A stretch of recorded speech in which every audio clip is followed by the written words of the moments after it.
Right. Bees are a bit cranky today. I've been through most of the hives, saved these ones for the end because it's in a nice row and that makes for easy filming. The forecast said it was supposed to be nice, but there's definitely some cloud cover, kind of a threat of rain, and I think that's what the bees must be feeling. I've had a lot bouncing off my veil all morning.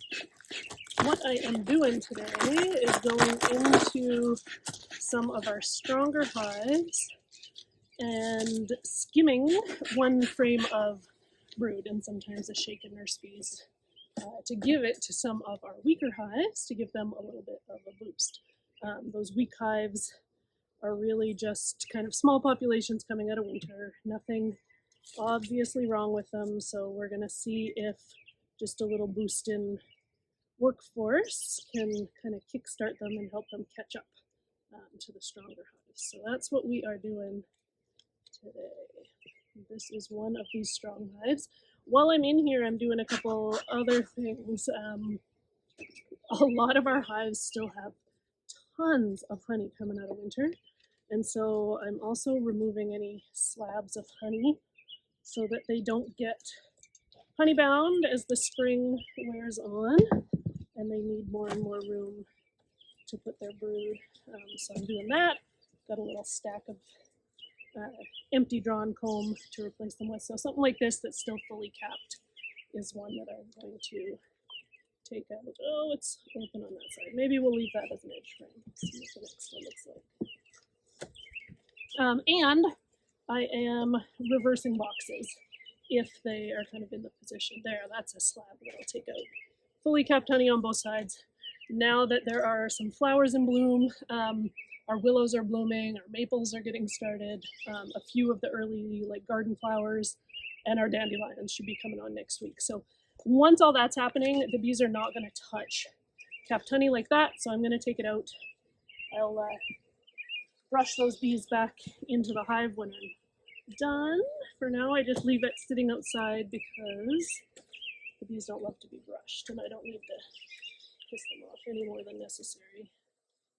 That's another pretty good slab. Just make sure there's no brood and there's no holes up top. Get that one out.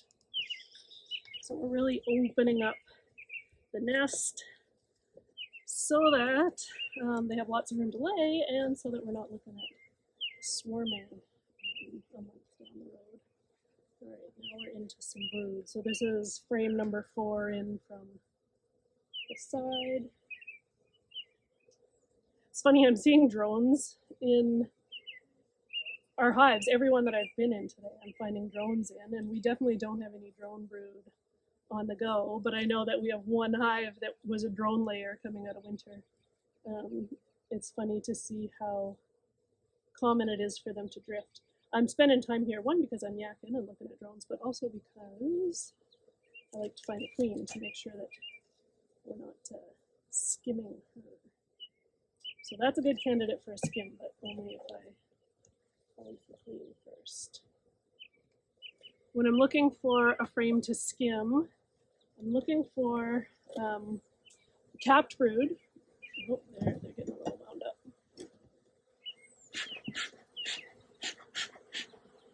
I'm looking for capped brood with emerging bees. So you can either look for actual bees that are coming out of their cells, or much easier to spot is just the newest little freshies wandering around the frame. Oh, and there is the queen. I'll stick her in a clip so she stays safe through everything that we're about to do here.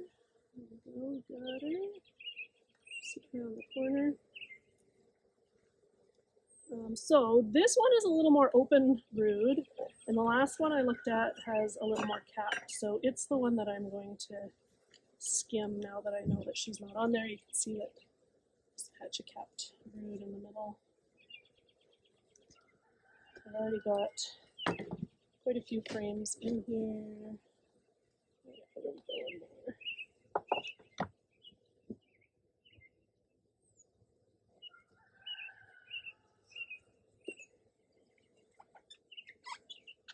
There we go. Now each of these frames will go into a different hive. We're not making nukes yet. We're just doing a little Robin Hooding, stealing from our rich and giving to our poor, trying to equalize them. Okay. We do, though, want to make sure that we're leaving behind at least 3 frames of good brood.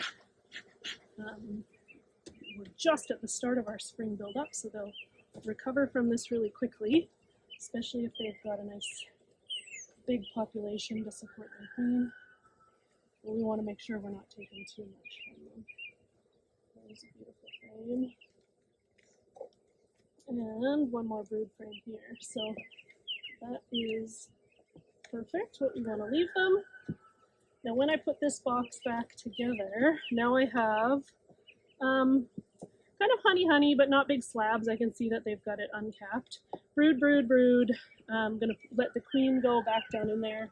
And then that's where I'm going to put some of this empty drawn comb is just adjacent to the nest without honey separating them. So they can start to build their way over in this direction.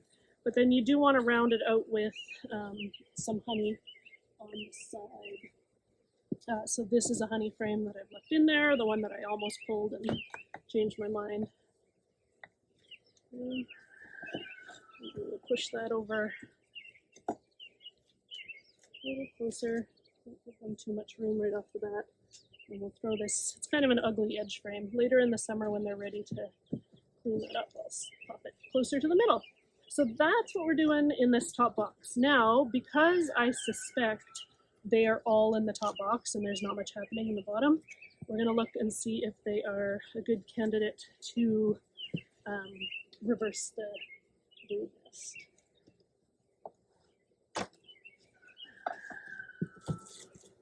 So move them over there for now. Oh, it's quite a box of bees down here. Maybe just because I smoked them down. It's always deceptive looking from the top. That looks like a lot of bees, but my bet is still that there's not much happening down here. Pushing this around pretty easy. So take the opportunity to scrape some bars since there's no bees up on top here. There we go. Don't like that either.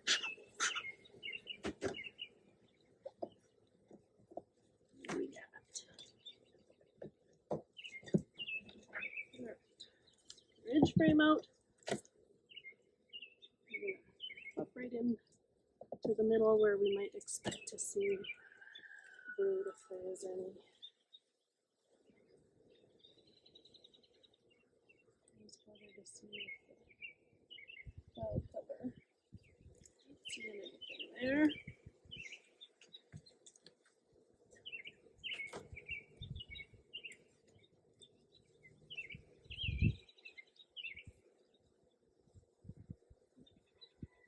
This one's much easier to see down in the holes, and there is no brood at all. So this is a perfect candidate for reversing, which means that I'm going to check one more here just to be sure.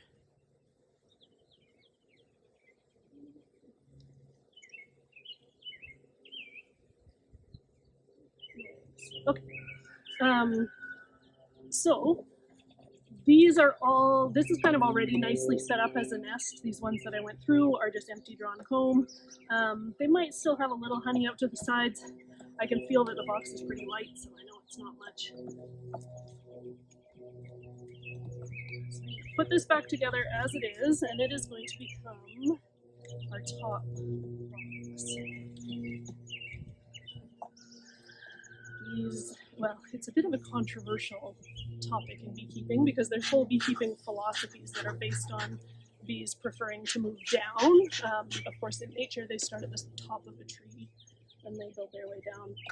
But the observed behavior by lots of beekeepers is that if they have space above and below, they're always going to move into the space above. So I'm going to put all of this brood down on the bottom, knowing that once this bottom is full, they're going to be looking to that space above to move into. We're going to leave the queen down here. Let's just let her crawl out. There we go.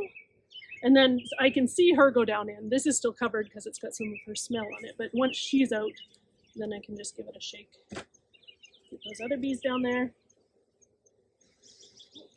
Looks like my entrance reducer came too. There we go. Got them back together. They still have a little bit of pollen patty left, which I'll throw back on top, but really we're well into natural pollen season here, so I'm not too worried about giving them more. And we don't leave these on all year, but we're still having some cool nights, and we don't want there to be any condensation on the cold inner cover, so we're still leaving these reflective sheets on for a few more weeks. So there we go. That's what I am doing at this bee yard. Kind of going through all of the strong hives, robbing a frame, borrowing, skimming, whatever we want to call it, a frame of brood plus bees to give to a struggling or small hive at a different bee yard. So once I head down there, I'll come back on and show you how we kind of do that donation on the other end. All right, so now I am down at a different bee yard, and these little singles are small hives coming out of winter that, you know, they'll build up eventually, but it's going to be really slow. So in order to give them a bit of a boost and get them ready for nuke season, we're going to give them a little donation of brood that we took from our stronger hives this morning. We are having a very late and slow spring here in the Northwest.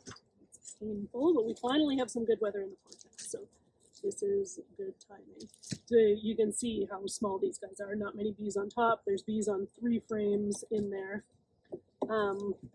But one good frame of emerging brood will not only give them those bees, but it'll also let them cover more brood so that the queen can lay more and not worry about having enough nurse bees to tend all of that brood. So it almost gives you like exponential help. It's not just like throwing, you know, a few hundred bees in there. But before we do it, we want to make sure that this hive is viable. So, oh, there's a queen right there. Not hard to spot a queen in a tiny little hive like this. So we want to see the queen, and we want to see a bit of capped brood. And the reason that we want to see some capped brood is that we want to know that it is worker brood. So it doesn't have to be much. Even that little patch tells me that she's laying proper brood, that she hasn't run out of sperm and is laying drones. I see her right there. And the only problem with this hive is that not enough bees made it through the winter to cover up enough brood that they can really get going. So this is a perfect candidate for a boost like this. And we want to put the boost adjacent to the brood that they already have going. So I'm going to look and see if there's any brood on this frame, because we don't want to break up the brood that they have going. So things are still sticky in here. I'm going to move everything over. We're going to pop that boost right down in the middle there. I'm actually going to take an edge frame out so I don't worry about smushing any bees.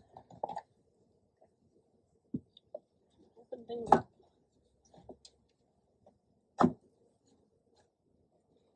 Right, we're going to stick that boost right down in here. Smoke since they just came out of the back of my tree. By the way, if you don't have a bee yard wagon yet, this is your sign that you need a bee yard wagon. They are amazing.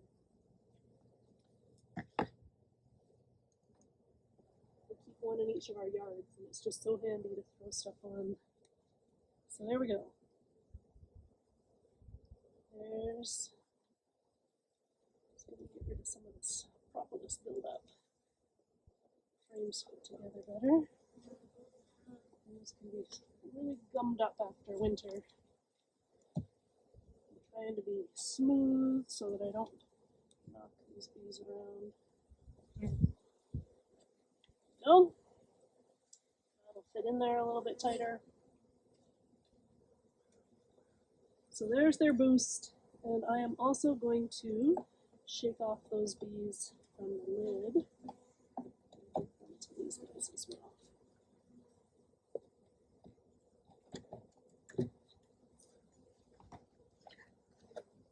There's a nice little bunch on there.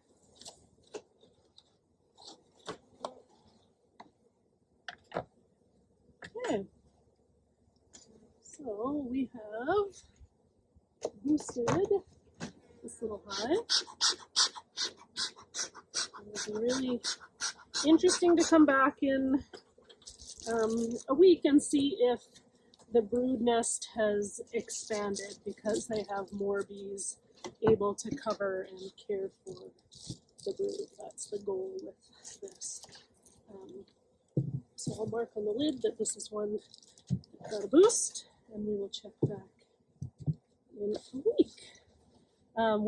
We only boost a hive once typically.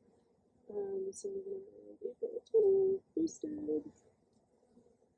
We only boost a hive once typically, and if we don't see any improvement, then they don't get another boost. That would mean that there is something going on with the queen or the health of the hive, and you don't want to waste good resources on a hive that is not responding. If they do respond well, but could just use another bunch of bees as we kind of equalize all of our hives, then we would go ahead and boost again.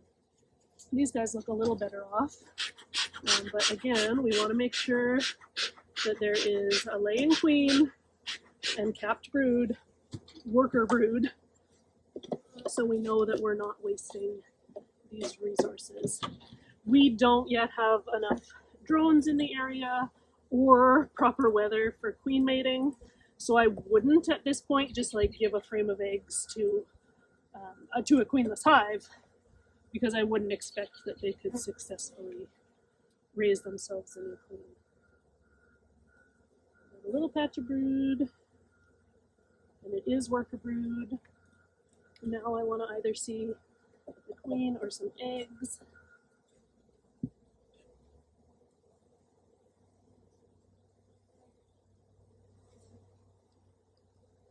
Oh, there she is.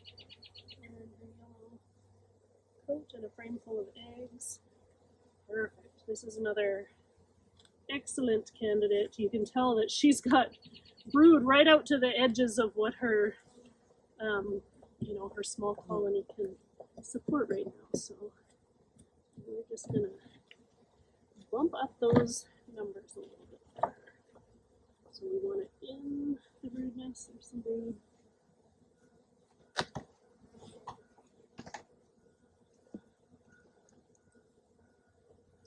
Perfect. That's a nice bunch of bees for this hive, and a really nice batch of capped brood. Stick that in. Open things up. And there's even more. I might actually save, that was such a good little boost, I might save these guys for a hive that needed more. I would put it in a hive like that, except I'm not going to bother opening them back up. I'm just going to hold on to them because that was a pretty solid boost for this hive. Colon patties back on, get them out of the way so we don't squish anybody. It may seem insignificant to smush a couple of bees with pollen patties, but try hard not to do it. And not just because, of numbers or bee deaths, but also because any pathogens that are in the gut if you're smushing those bees and exposing their gut over what they're going to eat, which is the pollen patty, you're just increasing your chances of spreading that stuff. Nosema being the most notable gut health issue. Get out of there. I'm trying to save you.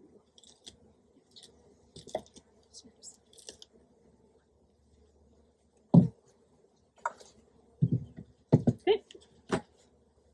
Another one. April 20th. I think it's the 20th. Posted. Perfect.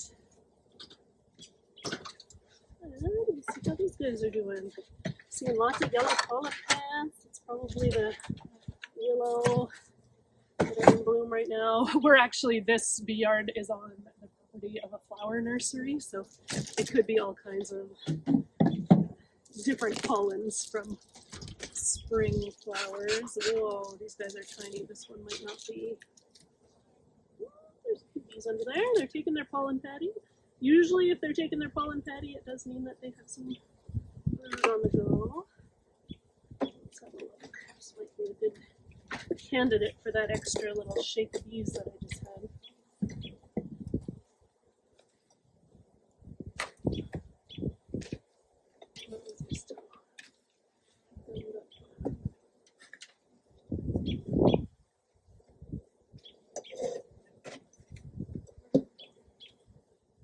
Pretty small little patch of bees on here, but we have a queen. We have some capped worker brood. And the white still.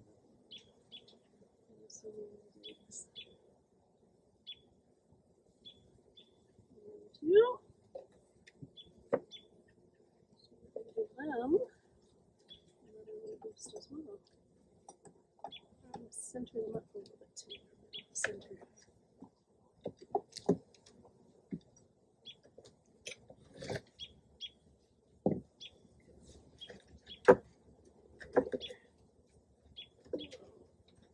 There's a few more slabs of honey that are going to come out. Look at these, not even any bees on them.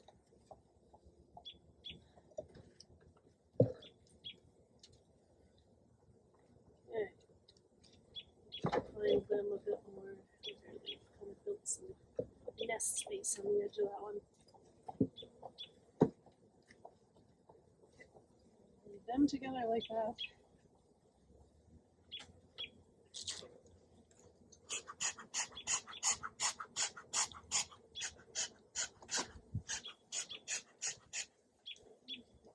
Bees, we'll give them the lid bees. And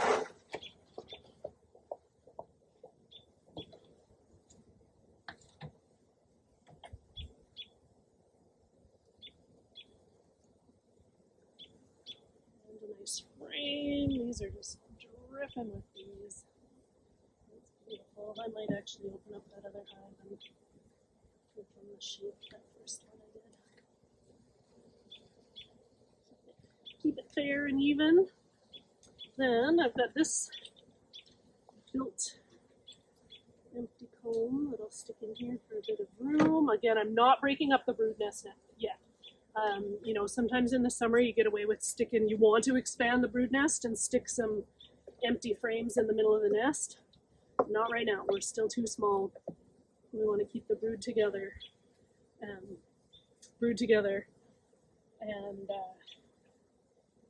that's my train of thought.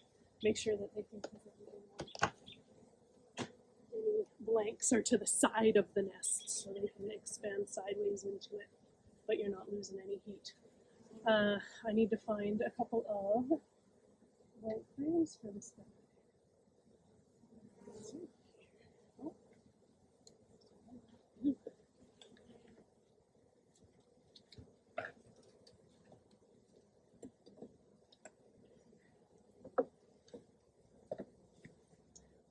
We'll give them one of these honey frames.